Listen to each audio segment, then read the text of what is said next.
What is up, MJ? What's going on? We're going to be starting the Pokemon League, but of course, before that, we have our final rival fight with Barry, which is going to give us our last unlock.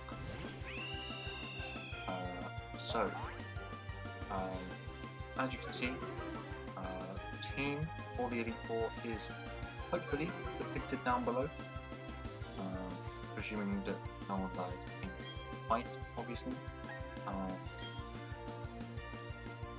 So yeah,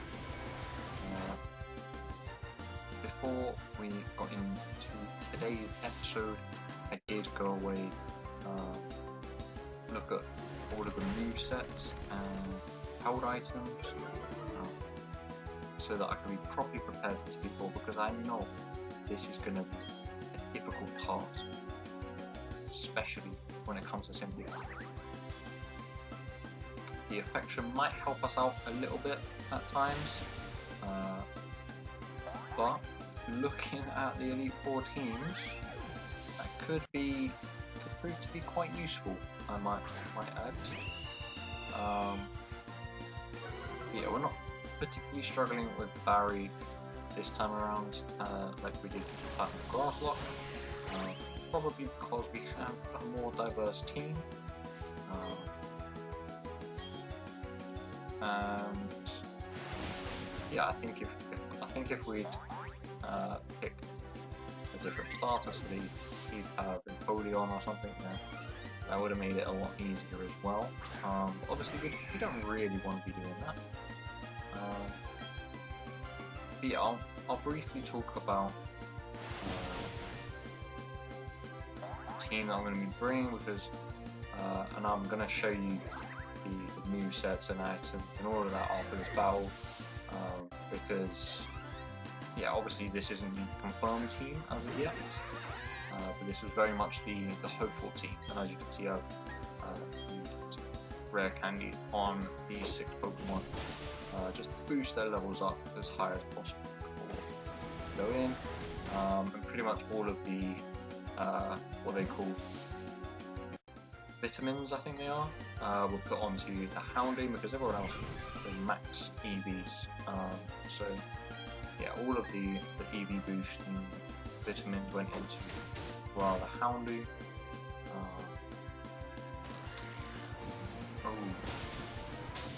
This is a good question. I'm going to propose it to you guys now.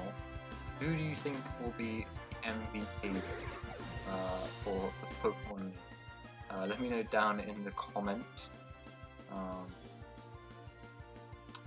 Yeah, out of all the Pokemon that we've got throughout the whole playthrough, who do you think will be the MVP? Most valuable Pokemon, obviously. Infernape are very scary. They are very, very scary indeed.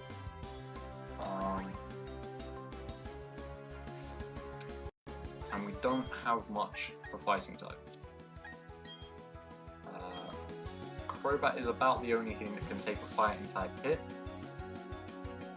but usually a lot of the Pokemon that have fighting type moves that are used at this part of the game also come with something that's good against Crobat's poison or flying types, like Zen Headbutt or Thunder Punch. But we now know that it is -2. So I'm hoping we outspeed. We don't miss as well, which is really nice. And the Infernape goes down. So yeah, Pokemon like Infernape are still proving to be a little bit difficult for us, but we are doing okay. We're definitely doing okay.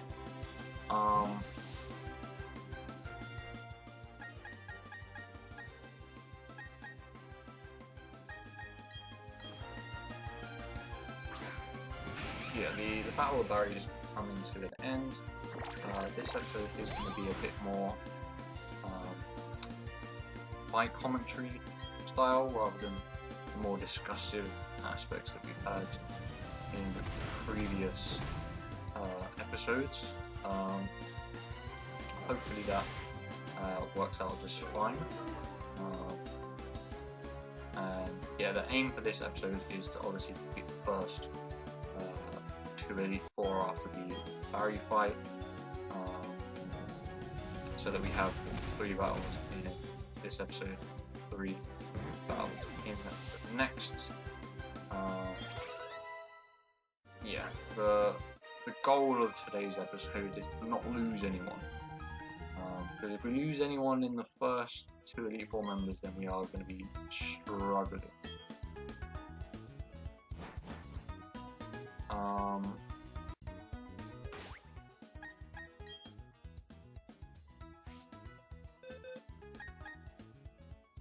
But yeah, so I'll just very quickly run through all of the Pokemon that we have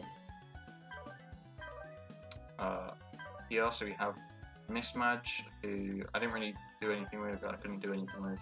Desiree the Gardevoir, who narrowly missed out, admittedly, along with Awesome the Lucario. Those were the next 3 that I was looking at.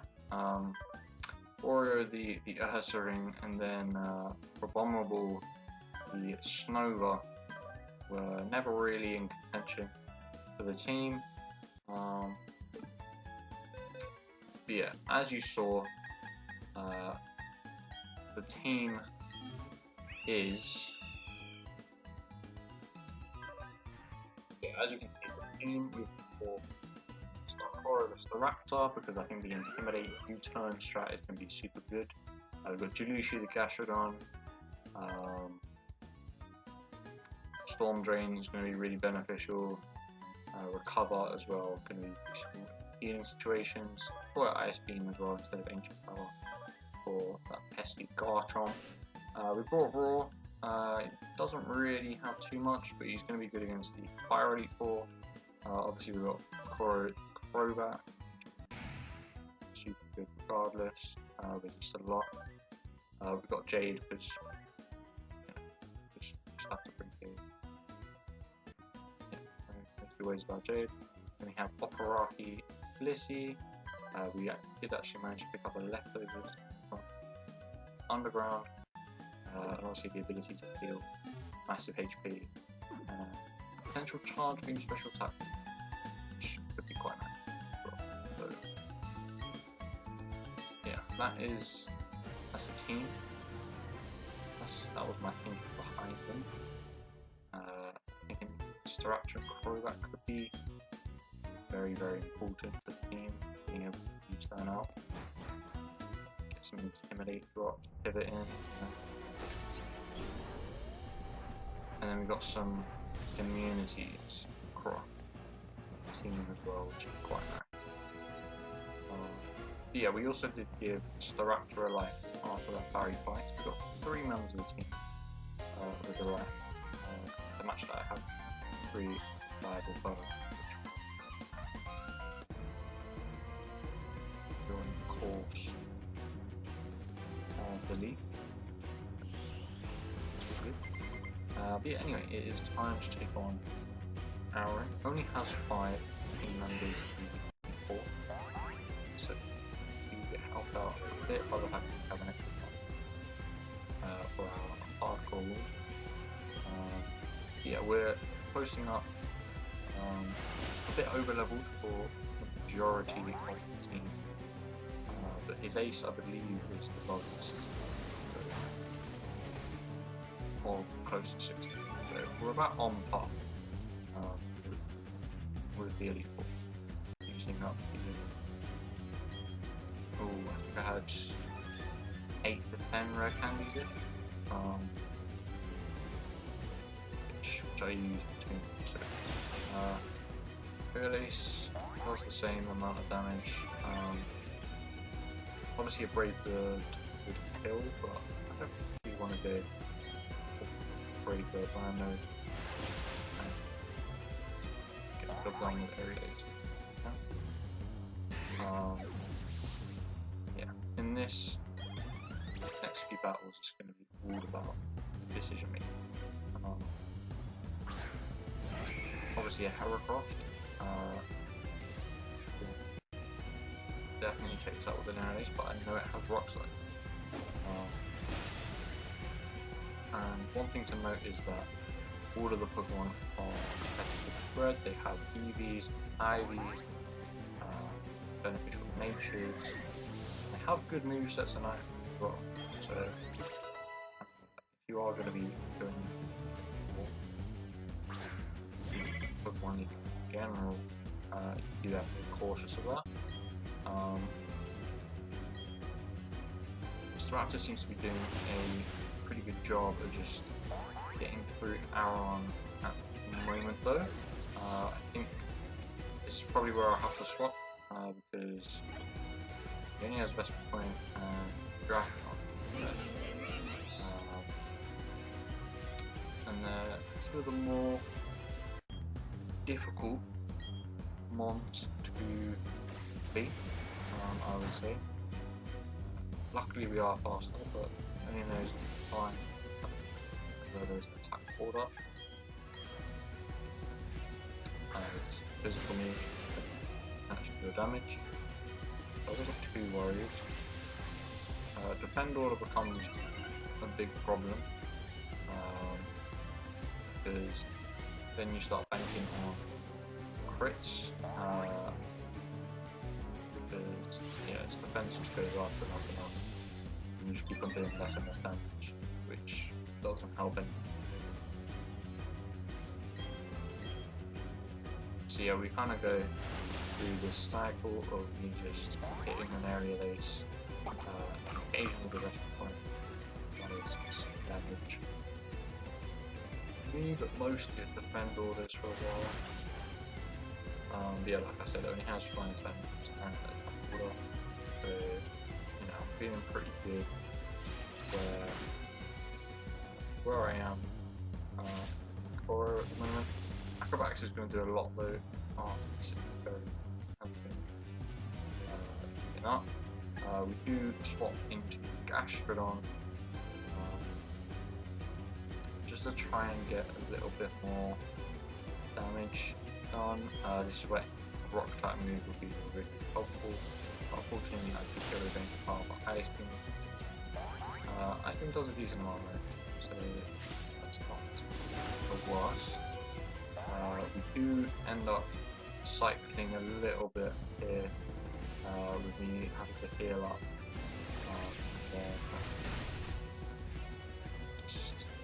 Yeah, I'm just constantly healing with recover at this point because we don't want to lose Gastrodon. Gastrodon probably going to be very, very helpful later on. So I'm just trying to recover to a point where the next hit won't kill me. So yeah, the Elite Four, as you can see, can be very, very difficult. At times, if you're not prepared for it.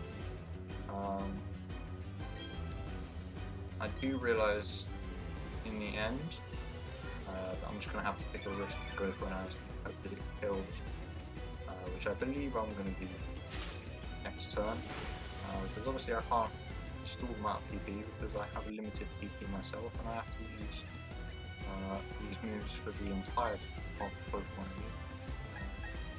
I do have some ethers, but not many. So yeah, like I said, I just have to risk the Ice Beam, and thankfully we do manage to knock out the Vespiquen, putting Aron down to the last one, Drapion, which is a challenge in itself.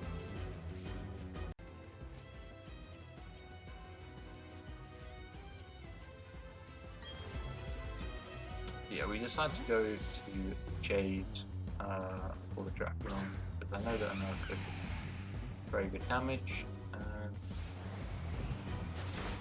barring crits, I know that we can take most of the attacks fairly well. I'm not expecting to be faster here, but Affection does come in clutch, and dodge an next to Earthquake takes it down to the red, which is really, really fast. But yeah, like Aaron said, not take anything for granted in this league. So yeah, 100% do not take anything for granted in the Pokemon League, because they will come at you very, very powerfully. Actually, it's a very, very good challenge, and it's nice in a way to have this challenge in a mainland game, which is why I've been speaking about in the previous episodes about potentially doing the post-game rematches, gym leaders, because I think that could be quite good to look at as well. But we do manage to defeat Aaron. I heal up the team or head out of the room and make our way to the next Elite Four member in Bertha. Bertha should be, again, a little bit of an easier opponent for us, what with our grass and water type, and 2 communities as well. There are a couple of ice moves that Jade won't be able to do as much as we'd like. Yeah, we go for the Razor Leaf. Unfortunately, we do miss the first turn, which is kind of annoying because it means that we take some unnecessary damage to start with. Luckily, the next time we managed to land the Razor Leaf and take out the Quagsire. So yeah, already not off to the best of starts, losing a little bit of health. Yeah, we then look to switch, because yeah, we don't want to risk anyone. Whiscash is one of the Pokemon with an ice type as well, so we swap, predicting the ice move. There you go. And even that does a lot because obviously it's super effective on the ground side. So we sort of just trade attacks here, goes for the bulldoze. But yeah, if you're going to be coming into the Elite Four in BDSP, if you are doing another one, I do recommend looking up the move sets and power items, and yeah, just how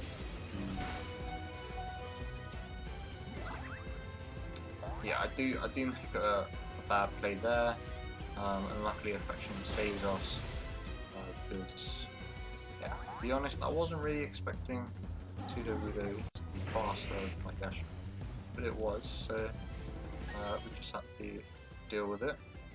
I do recommend reading up on the twos and how each Elite Four member is going to use team members, because it's very, very difficult if you don't know the movesets easily. Simply because, as you saw, they have a lot of coverage moves, so you could be going into something like a ground type, and that will just be negated by the fact that they have an ice type. So yeah, just be really, really mindful with that. Yeah, I believe we're on the second to last. We're on the penultimate team member of Bertha's, but we're not in the best of position at the moment. Unfortunately, I did swap return too early. A Razor Leaf there would have been optimal, rather than swapping.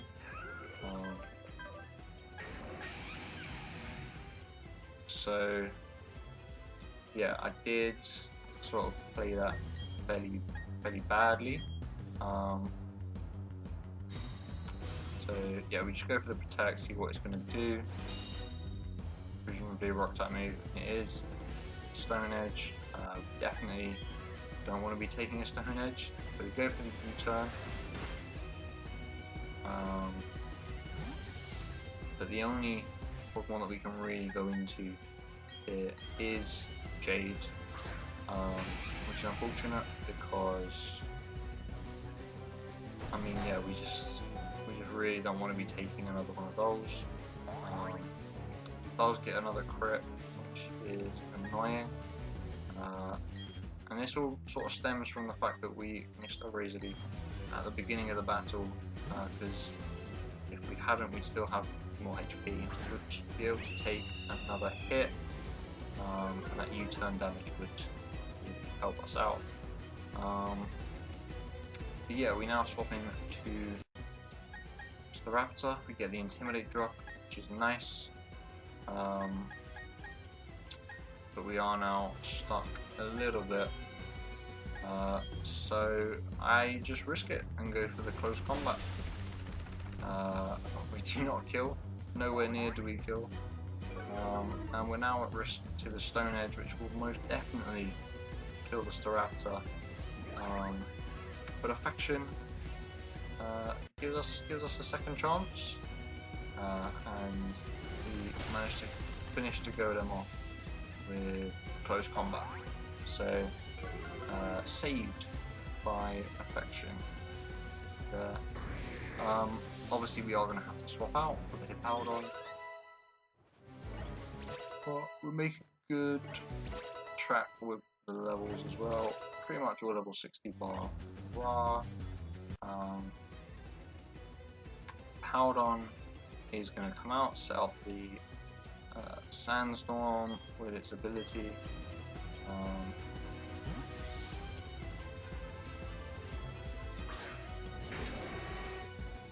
Yeah, we bait the Ice Fang here, because it doesn't have a rock type move, so we bait the Ice Fang. Unfortunately we get frozen, which kind of sucks, but that's completely fine. We then swap back into Staraptor, and yeah, essentially we're just gonna cycle through these pivots to reduce Hippowdon's attack with Intimidate. One thing I didn't do to begin with is U-turn back into Hounding, which would have been a lot smarter, but it can't be helped.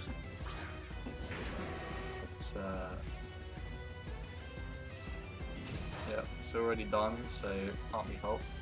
I do skip out a lot of the pivots though, so that's perfectly fine. After all, we go into Crobats. I can't remember why exactly I went for the Crobat here. I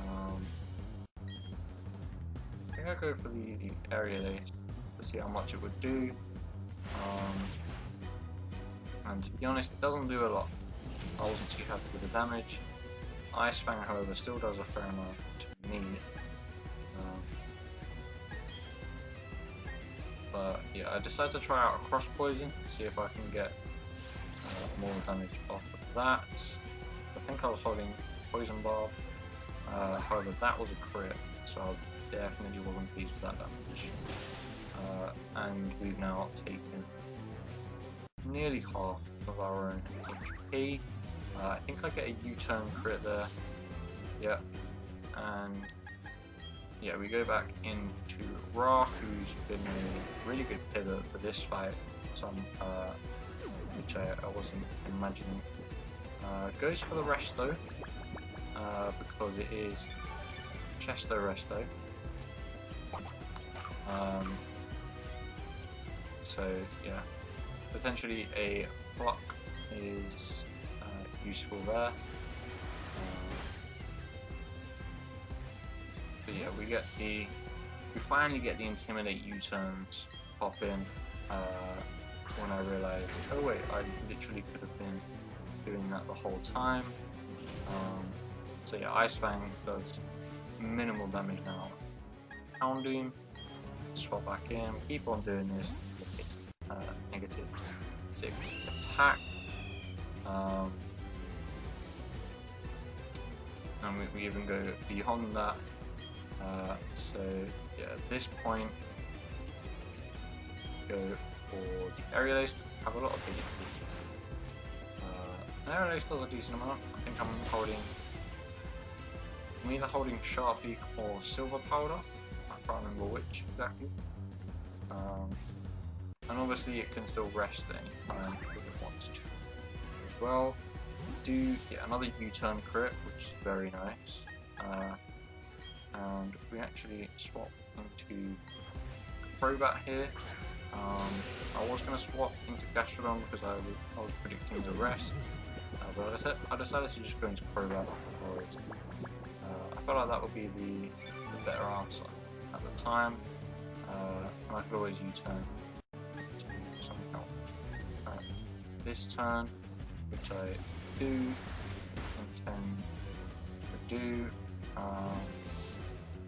and I just pray that it stays asleep turn after, because obviously it does always have that one of sleep guaranteed. We go for the recover. The Hippowdon's faster, which I wasn't too happy about, but we do manage to get the recover off, which should allow us to hit off some Scalds and win fights. So as you can see, a lot of thinking involved in just these first two fights even. It's only going to get more difficult for us from this point onwards because of our type matchups, and of course it's Cynthia. You're just not going to bet against Cynthia like that. But yeah, that is going to be it for today's episode, and I will see you on Sunday for the finale. But until that time, guys, peace.